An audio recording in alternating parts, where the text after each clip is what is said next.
और चलिए युद्ध भूमि से अब एक और बड़ी खबर। इजराइल के हाइफा पर ईरान का हमला इस वक्त देखा जा रहा है। मिसाइल हमले से शहर में भारी नुकसान की खबरें सामने आ रही हैं कि मिसाइल हमला किया गया जिसमें शहर में भारी तबाही हुई है। बड़ी बड़ी इमारतें जो हैं वो खंडर में तब्दील होती नजर आ रही है। तस्वीरें सामने हैं। तस्वीरों में आसमान में काले रंग के धुएं का गुब्बार नजर आ रहा है। चारों तरफ तबाही की तस्वीरें और जो खूबसूरत इमारतें, खूबसूरत शहर थे अजय, वो लगातार अब खंडर में तब्दील होते जा रहे हैं। ये तबाही की जो तस्वीरें सामने आ रही हैं वाकई में हैरान कर देने वाली हैं। काफी दुख पहुंचता है, चाहे वो तबाही ईरान की हो या इजराइल की हो, लेकिन तबाही तो तबाही है। फिलहाल अमेरिका का खार्ग द्वीप पर जो कब्जे का प्लान है उसको लेकर हम बात करेंगे। फारस की खाड़ी में हालात स्थित एक छोटा सा द्वीप, लेकिन इसकी ताकत पूरी दुनिया को हिला सकती है। यह है खार्ग द्वीप। ईरान का 90% तेल निर्यात इसी के जरिए होता है, यानी कि इसे एक द्वीप से होता है। अमेरिकी राष्ट्रपति डोनाल्ड ट्रंप ने साफ कह दिया है कि वह इसे आसानी से अपने नियंत्रण में ले सकता है। ट्रंप मानते हैं कि खर्ग की सुरक्षा कमजोर है, अमेरिकी सेना इसे कभी भी अपने कब्जे में ले सकती है। ट्रंप ने यह भी कह दिया है कि ईरान के साथ युद्ध खत्म करने के लिए जल्द समझौता हो सकता है। हालांकि उन्होंने चेतावनी दी है कि अगर तेहरान ने अमेरिका का प्रस्ताव नहीं माना तो उनके पास देश ही नहीं बचेगा। बिल्कुल खुली चेतावनी यहाँ पर दी है कि अगर उनसे बातचीत नहीं की, उनकी बातें नहीं मानी गई तो यहाँ पर उनका देश नहीं बचेगा। हालांकि ईरान ने भी यहाँ पर खुली चेतावनी जो है वो एक पोस्टर के जरिए दे दी है कि आप भी अगर सैनिक उतारते हैं तो उनको ताबूत में ले जाने के लिए तैयार रहिएगा। नेचुरल गैस फैसिलिटी और military site, petrochemical complex, power plant, तेल स्टोरेज फैसिलिटी, एलपीजी, सल्फर और लोडिंग टर्मिनल। देखिए खर्ग पे कितनी चीजें, खर्ग क्यों इतने इंपॉर्टेंट है, क्यों 90% जो है ईरान का यहीं से पेट्रोलियम जाता है। तो खर्ग पे तमाम वो चीजें जो ग्राफिक्स से आप बता रही थी ये सब के सब मौजूद है। इसीलिए खुद डोनाल्ड ट्रंप ने पिंकी कुछ दिनों पहले कहा था कि खर्ग आइलैंड जो है वो ईरान का ज्वेल है, ताज है उसका, और वो ताज हम मुट्ठी में कर लेंगे। ये कह रहे हैं डोनाल्ड ट्रंप। इसके जरिए वो सोचते हैं कि ताज हम अगर हमने हासिल कर लिया तो ईरान हमें हमारे कब्जे में आ जाएगा, ईरान को झुकने पर मजबूर कर देंगे। लेकिन सवाल ये कि क्या वाकई में ईरान का ये ताज अपने कब्जे में लेना इतना आसान है? क्योंकि पहले भी कई बार ऐसी कोशिशें हुई हैं लेकिन वो भी विफल ही रही हैं। ऐसे में ईरान के लिए ये ताज कितना महत्वपूर्ण है, खर्ग द्वीप कितना महत्वपूर्ण है, अगर इस पर नजर डाली जाए तो ईरान के लगभग 90% कच्चे तेल का ये मुख्य केंद्र है। विशाल तेल भंडारण और निर्यात टर्मिनल है ये। प्रमुख तेल गैस क्षेत्रों से पाइपलाइन कनेक्टिविटी भी यहीं से होती है और बड़े टैंकरों के लिए गहरे पानी की उपलब्धता भी है यहाँ पर। खर्ग द्वीप पर ईरानी तेल मंत्रालय के 3 प्रमुख ऊर्जा केंद्र हैं। फलात ईरान ऑयल कंपनी इसमें शामिल है और हर दिन लगभग 5 लाख बैरल तेल उत्पादन यहीं से होता है। इसकी क्षमता काफी कुछ कहती है। तो आप सोच रहे होंगे कि ट्रंप खार्ग द्वीप की बात कर रहे हैं तो भारत को क्या फर्क पड़ता है। दरअसल अभी भी भारत के 2 विशाल टैंकर BWTYR और BWELM हॉर्मूज पार करके भारत की ओर बढ़ रहे हैं। खार्ग द्वीप इसी रास्ते के मुहाने पर है और इसीलिए ये भारत के लिहाज से भी अहम होता है क्योंकि रास्ता या मार्ग है वही है जहां से भारत के पेट्रोलियम काफी तादाद में यहां से गुजरते हैं। तो अगर खर्ग पर सैनिक कार्रवाई करते हैं ट्रंप, ईरान हॉर्मूज के रास्ते को पूरी तरह से ब्लॉक कर देगा। भारत भारी मात्रा में तेल और गैस इसी रूट से लाता है, परेशानी भारत की भी होगी। बिल्कुल, खार्ग पर कब्जे का मतलब है पेट्रोल, डीजल, एलपीजी की कीमतों में बड़ा उछाल आना, इसलिए टेंशन यहां पर लगातार बरकरार है। अजय बिल्कुल, तो हमारे साथ 3 खास मेहमान जुड़े हुए हैं। मेजर जनरल रिटायर्ड अनुज माथुर साहब रक्षा विशेषज्ञ, ग्रुप कैप्टन VN झा साहब हैं रक्षा विशेषज्ञ, और मेजर समरपाल तूर साहब रक्षा विशेषज्ञ। झा साहब, अब जरा हमें यह समझाइए, ये जो ईरान ने साफ साफ चेतावनी दी है, ईरान के विकल्प क्या क्या हैं? ईरान कह रहा है कि अगर आप जमीन पर उतार रहे हैं तो बॉडी बैग ले जाने के लिए तैयार रहिए। क्या Donald Trump mid term election से पहले, अमेरिका में युद्ध के खिलाफ प्रदर्शन से पहले, अमेरिका में मेजॉरिटी जो सर्वे में बता रहे हैं लोग, मेजॉरिटी वो युद्ध को गलत मान रहे हैं और रॉन्ग हैंडलिंग भी कह रहे हैं, पॉपुलैरिटी गिर रही है डोनाल्ड ट्रंप की। क्या इस सब के बीच में डोनाल्ड ट्रंप बॉडी बैग के लिए तैयार हैं अपने देश के भीतर? जी, मैं जनरल माथुर से बिल्कुल सहमत हूं। ये विकल्प अमेरिका लेना नहीं चाहेगा अनलेस कोई और कंपल्शन हो।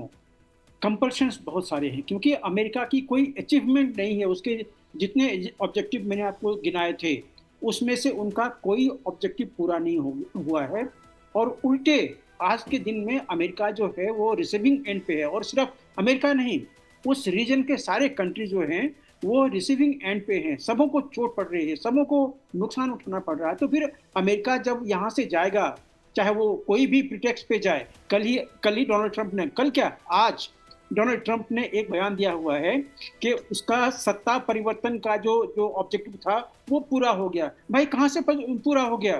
पहले खमैनी थे जो आपके बिल्कुल अगेंस्ट हैं, और आज के दिन में उनके बेटे हैं जो उनसे भी ज्यादा रेडिकल हैं।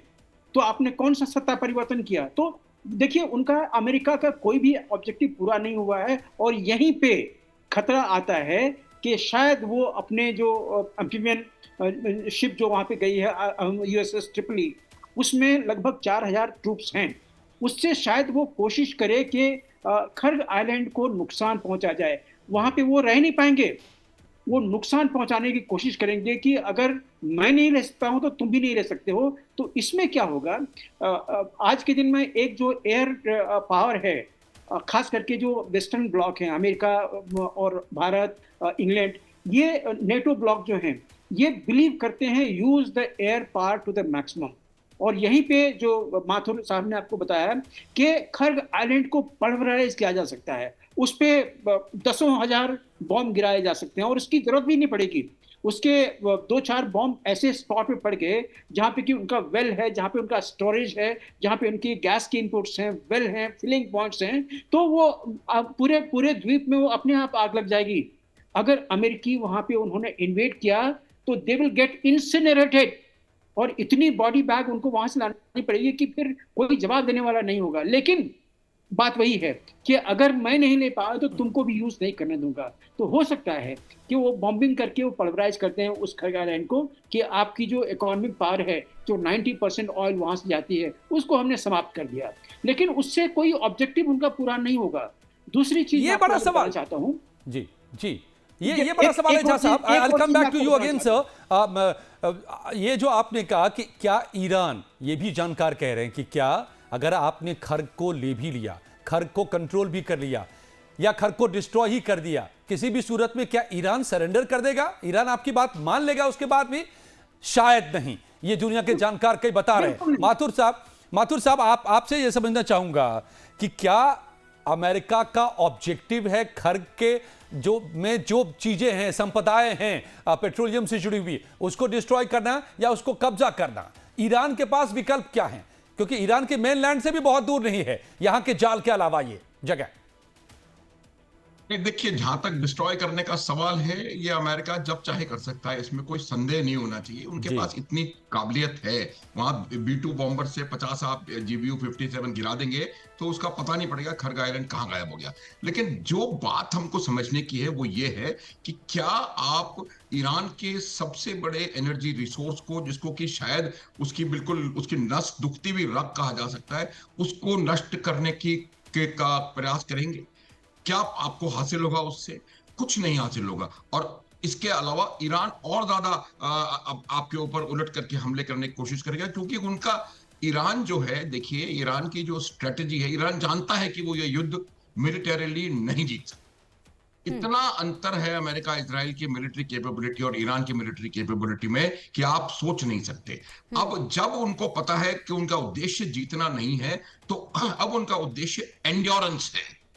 ये जो एंड्योरेंस है कि आप इस युद्ध को लंबा खींचते चले जाएं, और इसमें 4 चीजें आप करने की कोशिश करें। पहला, दुश्मन के जो उनके एसेट्स हैं उनको कम से कम, जितने उनके पास भी फाइनाइट रिसोर्सेज हैं, उदाहरण मैं आपको दे देता हूं कि टोमाहॉक मिसाइल है, अमेरिका की काबिलियत 80 मिसाइल प्रतिवर्ष बनाने की है, 400 वो ऑलरेडी फायर कर चुके हैं। मतलब 5 साल में जो मिसाइलें बनेंगी वो ऑलरेडी फायर हो चुकी है। तो ये उनके संसाधनों पर दबाव डालना। इंटरसेप्टर्स सर, उनके इंटरसेप्टर्स भी लिमिटेड हैं और वो कम हो रहे हैं, डिफेंस के इंटरसेप्टर्स। दो चीजें, और 1 सेकंड और दे दीजिए मेरे को। आर्थिक रूप से उन पर दबाव डालना, वहां की पॉपुलेशन के ऊपर दबाव डालना, तो ये तमाम चीजें उनकी जो एंड्योरेंस, जितना लंबा युद्ध चलेगा उतना दबाव अमेरिका पर बढ़ेगा, ये मैं कहना चाह रहा हूं। ठीक है, जितना लंबा युद्ध चलेगा उतना अमेरिका पर दबाव जो है वो बढ़ेगा, लेकिन फिलहाल यहाँ पर डोनाल्ड ट्रंप के लिए ये इतना आसान नहीं होगा। तूर साहब, आपका रुख करना चाहेंगे। जिस तरीके से आप सुन रहे थे माथुर जी को भी और VN झा सर को भी, ऐसे में बेहद डिफिकल्ट है ये कदम उठाना इतना आसान नहीं है डोनाल्ड ट्रंप के लिए। तैयारी आगे भी पूरी है। इसी बीच हम रूस और चाइना की भी बात कर लेते हैं। अगर ग्राउंड ऑपरेशन होता है तो वहां से क्या कुछ मदद मिल सकती है, क्या स्टैंड रहेगा इन दोनों कंट्रीज का? देखिए, टैक्टिकली अगर हम ये ओवरऑल सिचुएशन को देखें तो दी अमेरिकन्स पहले तो ये सारी जितनी हवाई पट्टियां हैं उसकी बॉम्बिंग करें ताकि कोई भी बाहर से एयरक्राफ्ट लैंड ना कर सके या ईरान को कोई भी चीज मुहैया कराने के लिए, खासकर मिलिट्री इक्विपमेंट। नंबर 1। नंबर 2, मैं ये कहना चाहूंगा कि देखें, वॉरफेयर बहुत अलग है।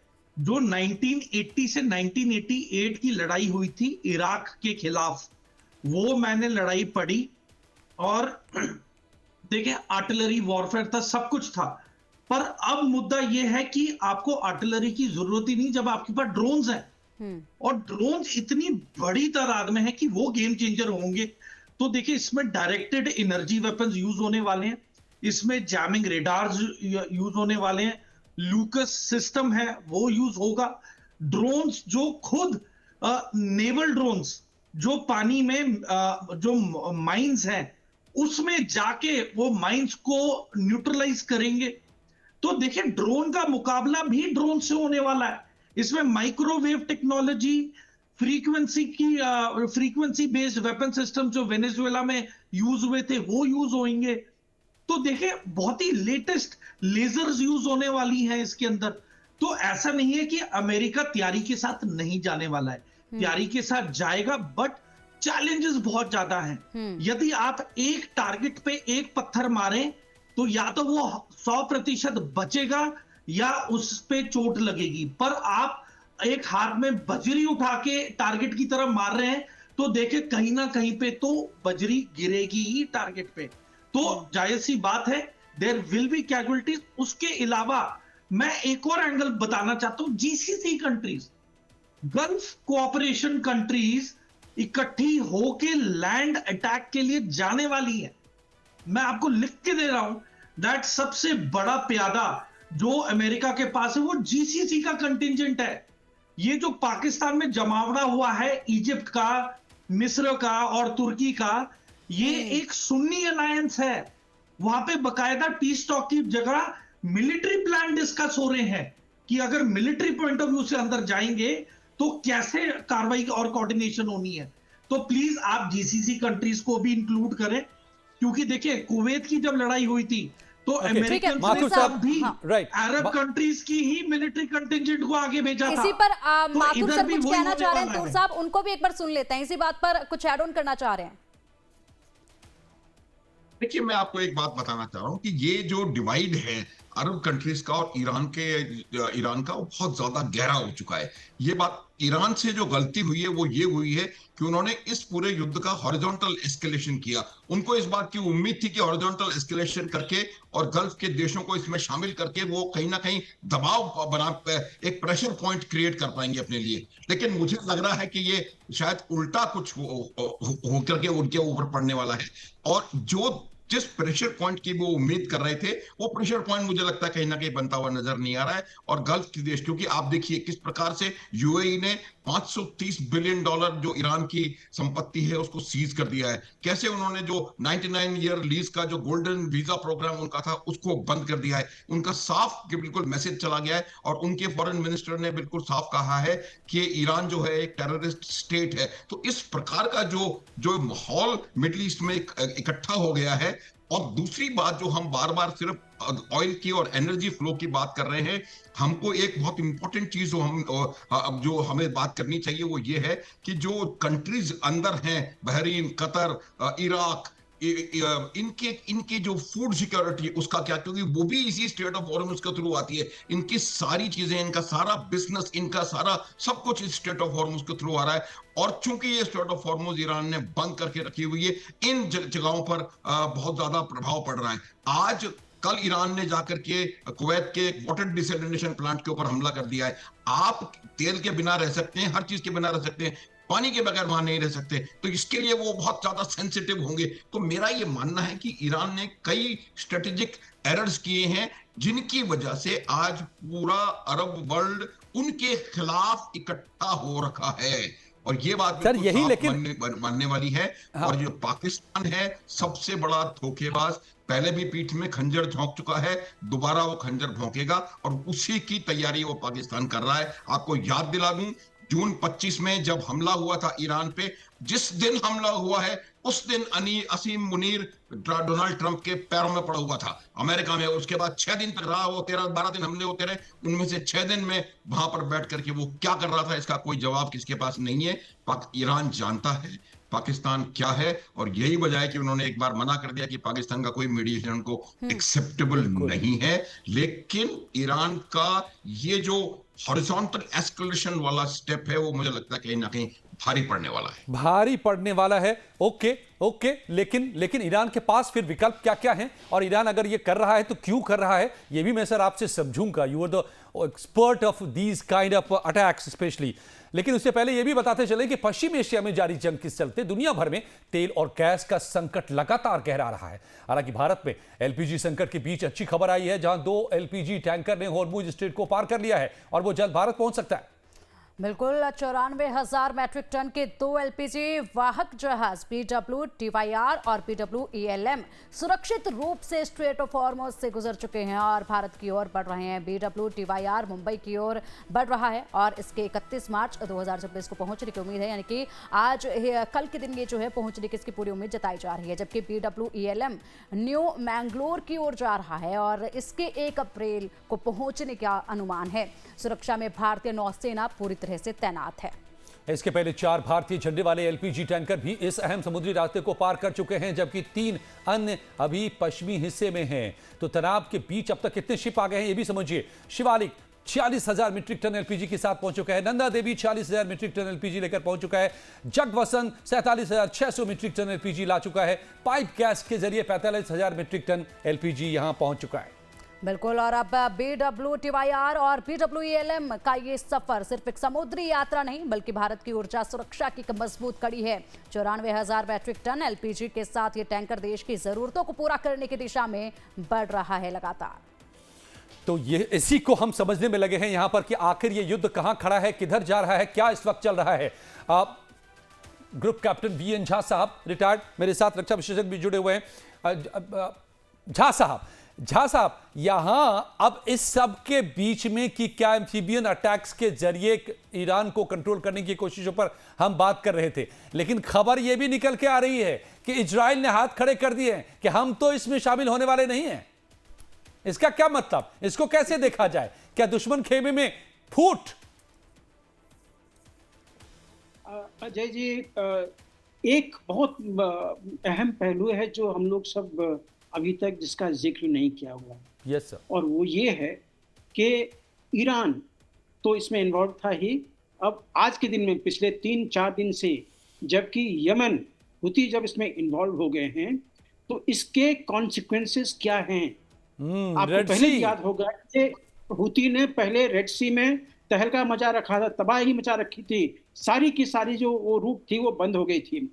अब आप ये समझ के चलिए कि अगर अमेरिका को ईरान के ऊपर में या खर्ग आइलैंड के ऊपर में अगर हवाई हमला करना है अपने शिप से, तो उस शिप को 1000 किलोमीटर के दायरे में आना पड़ेगा उस लैंड के। ये नीति है वहाँ पे।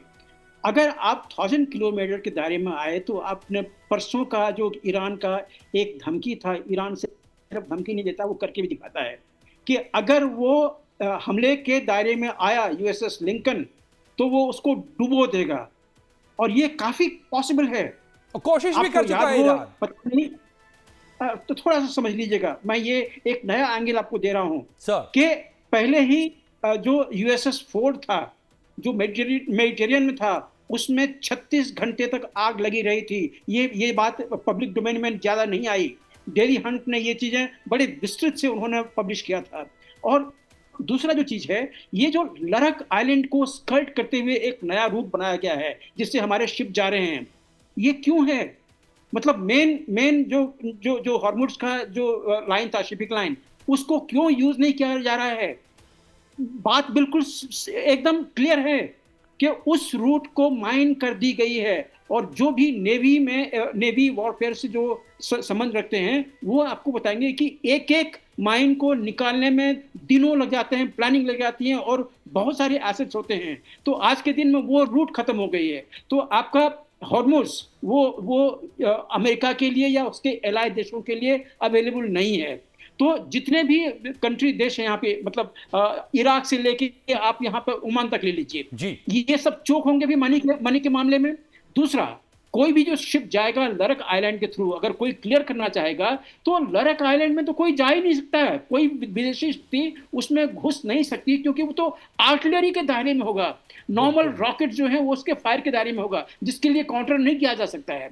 तीसरी, जो अब हूती की जो एंट्री हुई है, हूती की एंट्री से अब मल्टीफेरियस एक्टिविटीज जो होंगे नेवल एसेट्स पे, अमेरिकन नेवल एसेट्स पे, इसको कोई रोक नहीं सकता। इसलिए अमेरिका ये खतरा मोल लेना चाहेगा। और मैं अपने पैनलिस्ट से थोड़ा सा डिफर करता हूं, जिन्होंने कहा था कि शायद जीसीसी कंट्री के मार्फत वो लैंड इन्वेजन करे। लैंड इन्वेजन नहीं करेगा। आप पिछले लगभग 12 दिन का न्यूज देखिए ईरान का, वो छोटे छोटे बच्चों को भी अपने कोर में, अपने जिहादी कोर में वो शामिल कर रहे हैं। गोरिल्ला 10 लाख की तादाद पहुंचा चुका है ईरान। और ईरान तो पहले भी कह चुके हैं झा साहब, कुछ दिनों पहले आरागची साहब ने कहा था कि हम तो इंतजार कर रहे हैं कि वो बूट ऑन ग्राउंड कर लें, क्योंकि अगर ये कर लिया तो ईरान को शिकार करने का मौका मिल जाएगा जिसका उसको इंतजार है। उसके पास हवाई ताकत नहीं है, उसके पास नेवल पावर नहीं बची है, लेकिन ग्राउंड पर अजय जी, मैं आपको उसके एक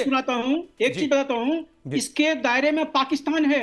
आज के दिन में पूरे विश्व में अगर शिया मुस्लिम कहीं पे है तो ईरान के बाद पाकिस्तान में है। अगर पाकिस्तान ने ये सुन्नी अपना जो इन्होंने एंगल रखा था हमारे को पैनलिस्ट ने, अगर इसके चलते कोई ऐसा एक्शन लिया तो पहले पाकिस्तान चलेगा। पाकिस्तान के जो शिया जो लोग, इनके अपने टेररिस्ट ऑर्गेनाइजेशन भी हैं, ये पाकिस्तान को जला देंगे। एब्सोल्युटली। माथुर साहब, एक फाइनल कमेंट आपसे, फिर तूर साहब से भी ले लेंगे। माथुर साहब, ये जरा बताएं हमें, क्या आपको दिख रहा है इन और प्रोबेबिलिटी ये वॉर आपको कंक्लूड होता दिख रहा है या एस्केलेट करता दिख रहा है? What do you see? बिल्कुल कंक्लूड होता हुआ बिल्कुल नजर नहीं आ रहा है। देखिए, मैं उसकी वजह बताता हूं। अमेरिका के पास कोई भी ऑफ रैंप नहीं है। अमेरिका अगर यहां से इस परिस्थिति में निकल करके जाता है तो इससे बड़ा ह्यूमिलिएशन उनके लिए कुछ हो नहीं सकता कि आपने इतने अरब खरब डॉलर खर्च कर दिए और वहां से लेकर के कुछ नहीं आए, खाली हाथ वापस आए। तो मुझे लगता है कि ऐसी परिस्थिति में डोनाल्ड ट्रंप की पार्टी को एक भी सीट नहीं मिलने वाली अगले इलेक्शन में। और फिर दुनिया का दादा कहलाने के लायक नहीं बचेंगे ना, ये भी तो है, दादागिरी खत्म हो जाएगी फिर। अजय एक लाइन और ये बात मैं बताना चाहता हूं कि उनको कोई और उसका ये सबसे बड़ा उनको कोई ना कोई ऑफ रैंप ऐसा देखना पड़ेगा जो कि वो डिक्लेयर कर सके विक्ट्री, अपनी नोशनल विक्ट्री डिक्लेयर करके तभी वो वापस जा सकते हैं, वरना वापस नहीं जाएंगे। इसलिए मुझे लग रहा है कि ये लंबा चलेगा और जो बातचीत होगी वो बातचीत सिर्फ इसी बेसिस पे होगी कि वो ईरान को ये बनाने की कोशिश करेंगे कि स्ट्रेट ऑफ हॉर्मुज का नियंत्रण एक अंतरराष्ट्रीय बॉडी के सामने दे दें ताकि वो अपनी विक्ट्री डिक्लेयर करके यहां से निकल सके। आपको क्या लगता है in one word sir, yes और नो, आपको माथुर साहब क्या लगता है, ग्राउंड इन्वेजन करेंगे Trump via Pakistan with GCC countries? Ground invasion वहां से नहीं होगा। मैंने आपको बता दिया, ग्राउंड इन्वेजन, ग्राउंड पे अगर बूट ऑन ग्राउंड डालेंगे तो वो सिर्फ उस जगह डाला जाएगा जहां से स्ट्रेट ऑफ हॉर्मुज का कंट्रोल, नियंत्रण अपने पास लिया जा सके, और कहीं से मेरे हिसाब से बूट्स ऑन ग्राउंड होने की संभावना निल है। पाकिस्तान जरूर वहां पर जाकर के, क्योंकि उनका अपना इंटरेस्ट भी है, वहां पर कोई टेररिस्ट सिचुएशन क्रिएट कर सकता है ईस्ट से, लेकिन अभी आज की परिस्थिति में वो भी नहीं करेगा, क्योंकि झा साहब ने जो कहा वो बिल्कुल सही है। 1/3 पाकिस्तान की आर्मी शिया मुसलमानों से बनी भी हुई है और उन्होंने कुछ एक्टिविटी वहां करी, फिर आप गृह युद्ध देखेंगे पाकिस्तान में। तो तूर साहब, फिर ये जवाबरा किस बात का दिखाई दे रहा है जीसीसी कंट्रीज का, पाकिस्तान के भीतर जो आ रहे हैं तमाम सैनिक और मिस्र से पहुंच रहे हैं, तमाम जगहों से जो पहुंच रहे हैं, जो झा साहब बता रहे हैं, इसका क्या मतलब है?